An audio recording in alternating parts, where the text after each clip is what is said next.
Have you ever noticed how suddenly everyone online seems to have a disorder? One scroll and you'll see videos saying, if you do this, you have anxiety. Another reel claims, if you relate to this, you're probably ADHD. A 30-second clip explains trauma, narcissism, depression, attachment styles, all packaged in aesthetic lighting and trending audio. But here's the uncomfortable question no one asks. Are platforms like TikTok and Instagram actually shaping how we define mental health? Are they educating us, or quietly rewriting the meaning of psychological disorders? Let's slow this down. Social media didn't create mental health awareness, but it definitely amplified it. Platforms like TikTok and Instagram are built on algorithms, and algorithms don't reward accuracy, they reward engagement. The more emotional, relatable, shocking, or validating a piece of content is, the more it spreads. So what happens when complex psychological conditions, which normally require professional assessment, are compressed into 20-second relatable clips? They become simplified. And when something complex becomes simplified, it often becomes distorted. Think about how mental health used to be discussed. Before short-form content, most people learned about disorders through long articles, therapy sessions, documentaries, or books. There was nuance, there were criteria, there were gray areas. Now imagine a generation learning about personality disorders through skits and POV videos. When someone says, if you hate loud chewing, you have trauma, it feels relatable. But relatability is not diagnosis. And that's where stereotypes quietly begin forming. Here's the psychology behind it. Human beings crave identity. We want labels that help us understand ourselves. Labels reduce uncertainty. If you've always felt different, anxious, distracted, or emotionally intense, seeing a video that says, this is a sign of ADHD can feel validating. It explains your struggle in one neat category. That validation triggers dopamine, the same reward chemical social media thrives on. So you save the video, you share it. The algorithm shows you more of the same. Suddenly, your entire feed is mental health content confirming that you fit into certain categories. This is called confirmation bias, the tendency to search for and interpret information in a way that confirms our existing beliefs. Over time, repeated exposure shapes perception. If every third video says anxiety looks like overthinking texts, avoiding phone calls, and feeling awkward in public, those behaviors slowly become equated with clinical anxiety. But here's the truth. Occasional overthinking is human. Feeling awkward is human.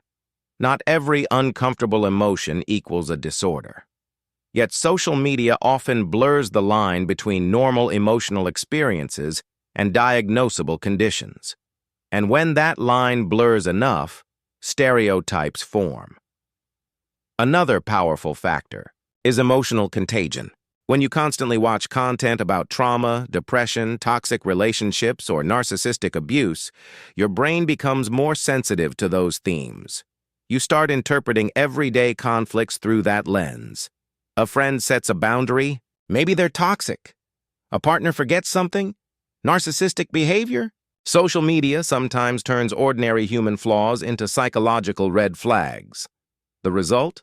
People start diagnosing others without understanding the full clinical picture. But let's be fair. It's not all negative. Social media has undeniably reduced stigma. Years ago, people were afraid to talk about therapy. Now it's common. People openly discuss depression, burnout, panic attacks. That visibility has helped many feel less alone. For someone who never had access to mental health education, discovering content online can be life-changing. It can push them to seek professional help. It can normalize conversations that were once taboo. The problem isn't awareness. The problem is oversimplification. When mental health becomes aesthetic, when disorders are paired with background music, cinematic lighting, and relatable humor, they can unintentionally become trends. And trends change perception.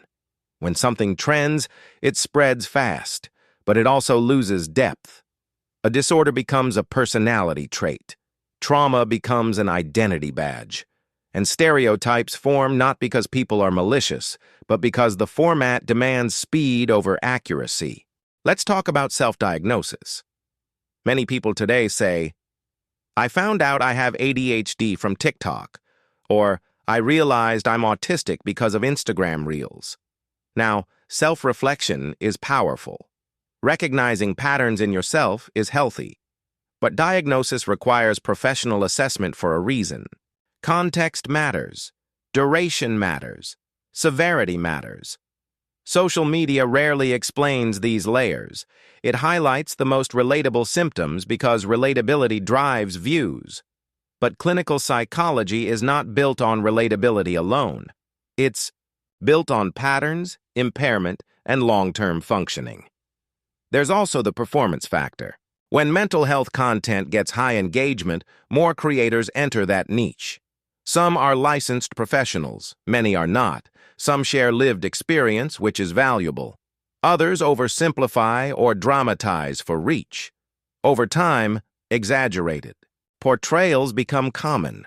And when exaggerated portrayals repeat often enough, they become stereotypes. For example, depression might be portrayed only as crying in dark rooms, ignoring that many people with depression still function outwardly.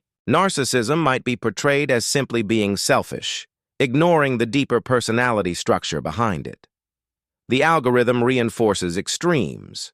If a video says, "Your ex wasn't confused, he was a narcissist," it feels empowering. It gives a clear villain. Clear villains generate engagement. Nuance does not. Saying, "Sometimes people are emotionally immature and sometimes relationships are complex," doesn't go viral as easily. So, content gradually shifts toward black and white explanations, and mental health becomes a story of heroes and villains, rather than a spectrum of human behavior. Now think about younger audiences. Teenagers and young adults are still forming their identities. When they consume large amounts of mental health content, it can influence how they see themselves. If sadness equals depression in every viral video, they may interpret normal developmental mood swings as pathology. If introversion is constantly framed as trauma, they might question whether their personality is healthy.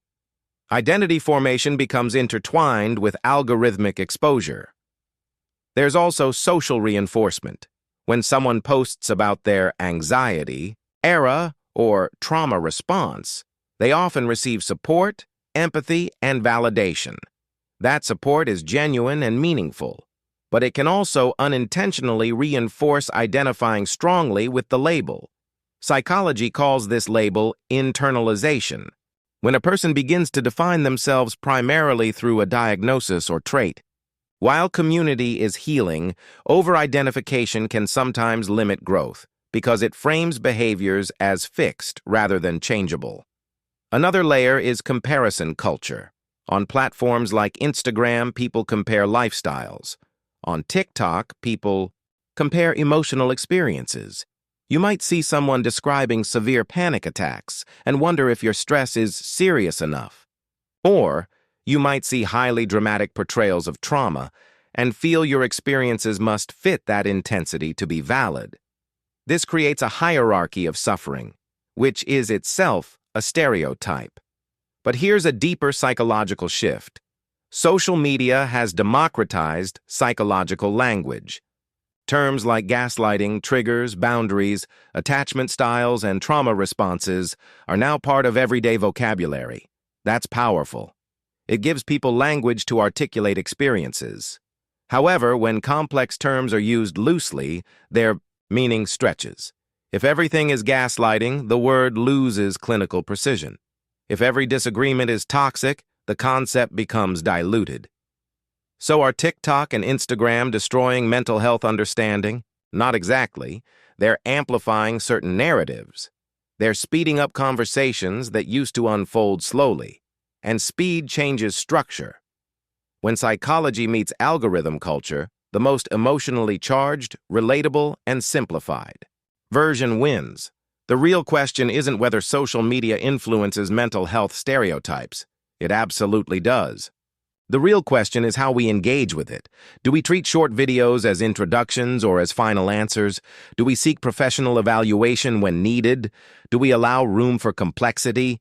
Here's something important. Mental health exists on a spectrum. Everyone experiences anxiety sometimes. Everyone feels sad sometimes. Everyone has personality traits that can be unhealthy under stress. Social media often presents disorders as boxes. Clinical psychology sees them as patterns across time and context. That difference matters. If you consume mental health content, ask yourself, is this educational or just relatable? Is it encouraging professional support or offering instant labels? Is it empowering me to grow or encouraging me to identify permanently with a struggle? And if you create content in this space, the responsibility is even greater, because shaping perception shapes culture, and culture shapes how people see themselves. Social media is not the enemy. Ignorance isn't the enemy either. Oversimplification is, when complex human experiences are reduced to viral sound bites, stereotypes emerge quietly. Not because people want to spread misinformation, but because the format rewards speed over depth. So the next time you scroll past a video that says, "If you do this, you have trauma," pause. Maybe you relate. Maybe you don't. But remember, you are more complex than an algorithm's interpretation of you. Mental health deserves depth, and understanding yourself requires more than 30 seconds. The platforms will continue evolving. Trends will shift. New psychological buzzwords will appear. But critical thinking, that's something no algorithm can replace.